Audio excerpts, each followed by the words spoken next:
कमला जी और उनकी बेटी सुहानी जैसे ही बाजार से लौटकर आती हैं तो वो दोनों रोमी और मोना को आवाज लगाने लगती हैं। रोमी और मोना दोनों कमला जी की बहुएं हैं। सुहानी उनकी बेटी भी आवाज लगाकर कहती है, अरे भाभी कहाँ हो, हम लोग थक कर आए हैं, कम से कम पानी तो दे दो। तब रोमी और मोना नहीं सुनती हैं तो दोनों माँ बेटी सोचती हैं कि ये दोनों कहाँ गईं। उन्हें ये देखकर आश्चर्य होता है कि किचन भी साफ नहीं हुआ, न लिविंग रूम, घर तो वैसा का वैसा ही है। आखिर ये दोनों गई कहाँ? माँ बेटी को चैन नहीं पड़ता। वे दोनों हर कमरे में देखने लगती हैं। तब उन्हें रोमी के कमरे में ही मोना और रोमी दोनों तैयार होकर मजे से मोबाइल देखती हुई मिलती हैं। तब दोनों को देखकर हैरानी से कमला जी पूछती हैं, अरे रोमा और मोना कहीं जा रही हो क्या? इतनी तैयार क्यों हो? हम लोग आ भी गए, तुम दोनों कमरे से बाहर भी नहीं आई। घर के प्रति कोई जिम्मेदारी है कि नहीं? तब रोमी कहती है, मम्मी जी आप सबको कहती हैं मेरी बहुएं कुछ काम की नहीं हैं, मेरी बहू कुछ करती नहीं है, इसलिए कुछ नहीं किया क्या? बहुत ही गुस्से में कमला जी। हाँ मम्मी जी, आपको लगता है कि हम दिन रात काम करते रहें तब भी आपको कुछ दिखता ही नहीं। हम लोग कुछ भी कितना भी कर लें वो आपको नजर नहीं आता। और तो और पड़ोसी और रिश्तेदारों से भी कहने से नहीं चूकती, मेरी बहू ऐसी है, मेरी बहू वैसी है। ऐसा आप शुरू से करती आई। यहाँ तक कि कहीं जाना हो तो भी घर के काम के हिसाब से हमें अपना जाना निश्चित करना पड़ता है। तो आज ये देखकर बुरा क्यों लग रहा है? तब सुहानी कहती है, अरे मम्मी आज भाभियाँ ज्यादा नहीं बोल रही हैं। तब कमला जी कहती हैं, सुनो बहुओं, ससुराल में ऐसे ही रहना पड़ता है। उसी समय रोमी कहती है, मम्मी जी आप हमें खरीद कर नहीं लाई हैं, ना ही आपके हम नौकर हैं। आपने कल क्या किया? जब बुआ जी आई तो आपने ही खाने में कमी निकाल दी। उनके ही सामने कहने लगी, अरे हमारी बहुओं को इतने साल हो गए, इन्हें कुछ करना ही नहीं आया। हमारे यहाँ छोलों में खड़ा मसाला डाला जाता है, लेकिन देखो तो न मसाला नजर आ रहा है और न तेल। आपने उनके सामने बड़ी आसानी से ये सब हमें सुना दिया। ये तक नहीं सोचा, अचानक आई बुआ जी के सामने हमने खातिरदारी में कोई कमी नहीं छोड़ी। हम लोगों ने खाना भी नहीं खाया था।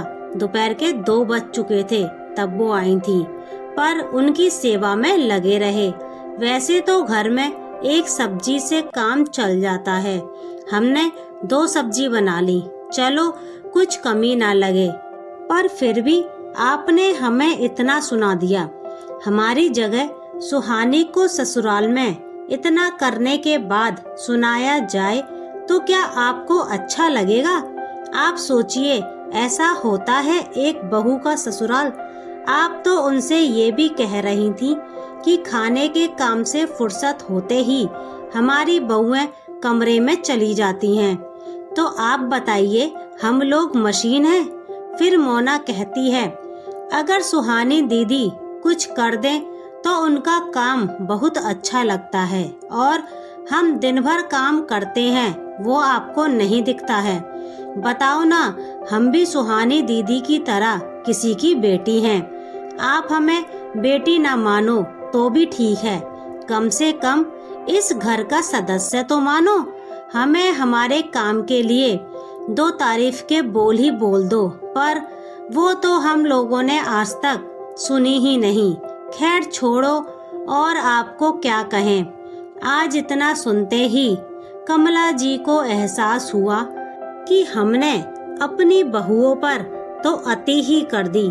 मैं अपने घर की ढककर चलती और ननद जी को बहुओं के बारे में ना कहती तो शायद इन्हें इतना बुरा नहीं लगता।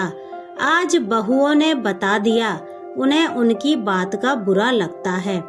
इस तरह कमला जी ने सोचा, मेरी बहुओं ने कभी कुछ नहीं कहा, पर आज इन लोगों को लगा कि बुआ जी के सामने हमें इनको इतना नहीं सुनाना चाहिए था, क्योंकि ननंद रानी तो अपनी बहुओं की कुछ बताती नहीं है। आज तक मेरी बहुओं ने मुझसे कुछ नहीं कहा, पर आज समझ आ रहा है कि मैंने ही बहुओं को कम समझा। अगर मेरी बेटी मुझे ये सब बताए तो मुझे अच्छा नहीं लगेगा। और वो सोच में पड़ गईं। इस तरह कमला जी ने कहा, सही कहा बहुओं तुमने। अगर मैं ही कुछ नहीं समझूंगी तो दूसरे तुमको क्या सम्मान देंगे। ससुराल में बहुओं का सम्मान हो तो वो सब सहकर अपना फर्ज निभाती हैं। मैं भी अपनी सास की तरह बन गई। मुझे तुम लोग माफ कर देना।